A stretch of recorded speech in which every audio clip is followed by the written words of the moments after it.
وبدليل انها لم تقدم مرشحا حتى هذه اللحظه، ولا تصدق ان كل المرشحين كانت لديهم الفرصه وما الى ذلك. يعني بصرف النظر المرشح الاخر الاستاذ حمدين صباحي، الاستاذ حمدين صباحي تاريخه النضالي معروف، ولكن هي القضيه في اي دائره يعمل، وبالتالي هي القضيه انت في حاجه الى مرشح ضروره الان، ضروره بمعنى ان المرشح الضروره هو الذي سيتقدم بالبلاد خطوه، يواجه معارك داخليه كثيره لا تصدق انه جماعات الاسلام السياسي ستهدأ. من قال انها ستهدأ؟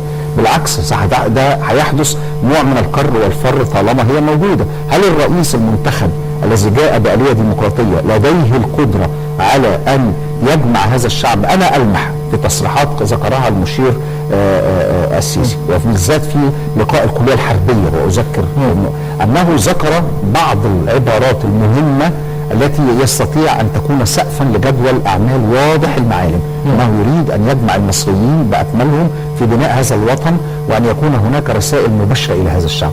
قدرتنا بقى إحنا على التعامل مع هذا هي اللي هتفرق في ده. القوات المسلحة مؤسسة منضبطة كما تعلم، مؤسسة لها دور كبير جدا في المرحلة الأخيرة، مؤسسة نزهو بها حتى هذه اللحظة، وقفت حائط منيع أمام كثير من المعوقات، فبالتالي لا نريد انه القوات المسلحه انها تتدخل بهذه الصوره في اي ازمه او اي مشكله. يعني كفى ما قاموا به طوال هذه المرحله، وبالتالي احنا عايزين ننقل الانضباط داخل هذه المؤسسه العظيمه العريقه دي الى كل قطاعات الدوله، هذا ما نتمناه. ست لا يعني ما خلاليش حاجه خلاص. لا فاعتشر على ست توقعات سيادتك لرد الفعل الدولي في حالة ترشح المشير السيسي لهذا المنصب او منصب ولا حاجه خالص خالص خالص. كل الكلام نسمعه ايضا كلام غير سليم بمعنى، لكن خلينا نتكلم على اصل العلاقات الدوليه. العلاقات الدوليه مصالح. نعم. يعني اقول كلام مختصر مش هستفيض فيه لان الاستفاضه فيه تاخد وقت. نمرة 2، الولايات المتحدة الأمريكية صاحبة المصلحة الأولى في منطقة الشرق الأوسط كان يهمها أن ترتبط بدول المنطقة ومصر بصفة خاصة، لأن مصر لها أوضاع استراتيجية جيوبوليتيكية تهتم بها الولايات المتحدة، وكان أهم حاجة هو حماية أمن إسرائيل. خلاص.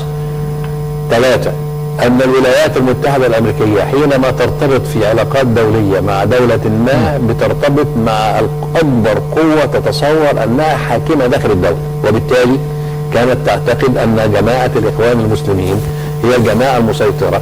ودي الصورة اللي كانت موجودة في البداية لما كان الشعب كله بيعتقد أن جماعة الإخوان المسلمين تستطيع أن تتقدم بالدولة وإلى آخره، وهم عددهم قليل بالنسبة للشعب طبعا، وكانوا حينما يخرجون الى مظاهره او الى اخره كان ينضم ليهم الشعب العادي، فتبص تلاقي يعني مليونيات كما كانوا يقولون. النهارده اخر مره لما طلعوا بالمليونيه اللي انتهوا بعدها من كلمه حنان المليونيه، طلعوا 100 واحد ما فيهم 100 ما حصلهمش حاجه. تمام. فاذا يعني علينا ان نعلم ان الدوله هي التي تسيطر على كل ما يجري فيها. من ضمن الحاجات الغريبه جدا اللي بيقالوها وقالها الراجل بتاع قطر في الكويت هو عمليات المصالحة أو عمليات المصالحة داخل الدولة. هل يا جماعة يصح يجوز أن تتصالح دولة مع فرع من الدولة؟ الإخوان المسلمين أن لا يمثلوا أكثر من 7 8 9% من إجمالي الناس اللي موجودة. تمام؟ هل يجوز أن تقوم دولة فيها مجموعة كبيرة من الفئات وإلى آخره؟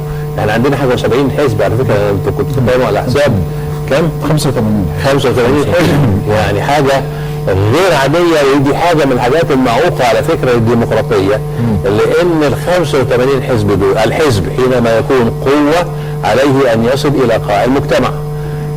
كم واحد من 85 دول كان يصل قاع المجتمع؟ الوحيد كان يصل هي جماعة الإخوان المسلمين، النهارده ما بقتش كمان.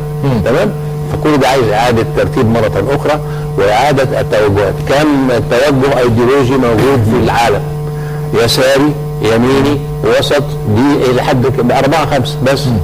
ايه بقى الاحزاب دي كلها؟ انا اشكر ان بنتكلم في ايه، نقلت منها على دي يعني رد الفعل الدولي على فكره لا ولا حاجه خالص، ولا حاجه خالص. وان هم يعلموا ان السيسي له اصبح له شعبيه. وخلينا نشوف منورات. ممكن سؤال بس بشكل، هل الرئيس القادم يحتاج التأييد الدولي؟ لا او الرضا الدولي؟ لا خالص. لا اذا اعتمد على كده معناها لا خالص، لا بيزعل على احمد، لا خالص مش عايز. اذا اعتمدنا على كده هنبقى دوله كرتونيه. تمام. لا قيمه لنا ولا حاجه لنا ولا حاجه. خلينا نتكلم على مجموعه من الاحداث. لما اتكلم الرئيس اوباما على العقوبات اللي ضد مصر وان لما حدث كان انقلابا، حصل حاجه في مصر فيما يتعلق بالقدره على ازاحه الناس اللي موجوده النهارده؟ ما حصلش. لما تاكد له ان ما حدث يعني يشكل المطلب الرئيسي لجماهير الشعب المصري، تمام؟ ولقينا المستشاره بتاعته بتاعت الامن القومي بتتكلم كلام ضد مصر، بصينا لقينا كل دي مصر هنا وقابل نبيل فهمي واتكلم كلام مختلف خالص عن كلام رئيس الدوله. نقول اكتر من كده، لما جت عمليه سوريا دي عن مصر، لما قالت الولايات المتحده الامريكيه سنقوم بتوجيه ضربه عسكريه ضد سوريا اذا لم تقم بنقل معرفش الاسلحه الكيميائيه بتاعتها معرفش فين، انا في نفس اليوم طلعت قلت لا تستطيع الولايات المتحده ان تفعل ذلك، وهي لا تستطيع بالفعل. ليست الولايات المتحده التي كانت وقت ايزنهاور او وقت الى اخره، المكان مش هي دي حاجه ثانيه خالص موجوده النهارده بمشاكلها الداخليه بالازمات دي الى اخره. اللي انقذ اوباما من الورطه دي ايه؟ هو الاقتراح الروسي نقل الاسلحه مش نقل الاسلحه، قال لك بدل ما نشيلها احنا نبعت لجنه من الامم المتحده تفتش عليها جوه سوريا والى اخره، وبتجي يا جماعه تمشي بهذا الشكل. فمين بقى يقدر؟ تعال نبص على الموجود ايضا على قمه العالم، ما هو ده امريكا. روسيا موجوده على قمه العالم ايضا، ولكنها ليست الاتحاد السوفيتي الذي كان موجودا حينما كان هناك قوتين عظميتين يحكم الدوله. عندنا الاتحاد الاوروبي، ولكن الاتحاد الاوروبي اقتصادي ليس له راس سياسي ولا راس عسكري. تمام؟ لو نجد على راس العالم الثلاثي الاسيوي الشهير الصين والهند واليابان. فعايز اقول ايه؟ ان كثره، وبعدين لاحظ حضرتك ان الفتره اللي فاتت دي تم فيها مجموعه من التغييرات الجذريه التي تؤدي الى عدم سيطره احد على مصر، وهو بدء علاقات جديده مع روسيا.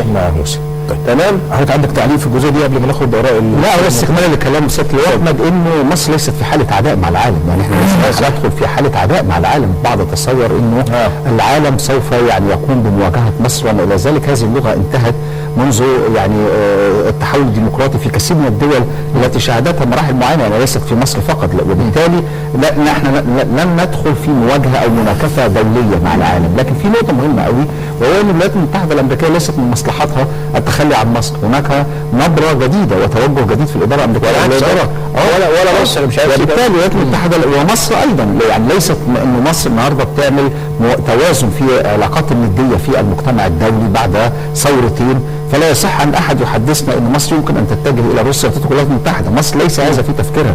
مصر تستطيع الان انها تعزف على كل المنظومه الدوليه، بالتالي تدخل في شراكه مع كل دول العالم. مصر في منطقه الخليج تحديدا، اذا كنا في موضوع القمه العربيه، ستبني تحالفات جديده في هذه المنطقه. مرشح ان يكون في تحالف 4+2، مصر والسعوديه والامارات والبحرين زائد مصر والاردن. وبالتالي الحضور المصري في الخليج هو استكمال لما يمكن ان نقول اليه الامن القومي المصري يمتد الى امن منطقه الخليج العربي. اذا مصر تستطيع ان تتحرر من كل الاعباء والقيود. اما موضوع انه مصر تدخل في مواجهه مع العالم، ان العالم يريد ان يدخل في مواجهه حول ترقيع واخضاع مصر في ملف الامن المائي المصري، من موضوع سد النهضه، في موضوع المعونات والمساعدات العسكريه.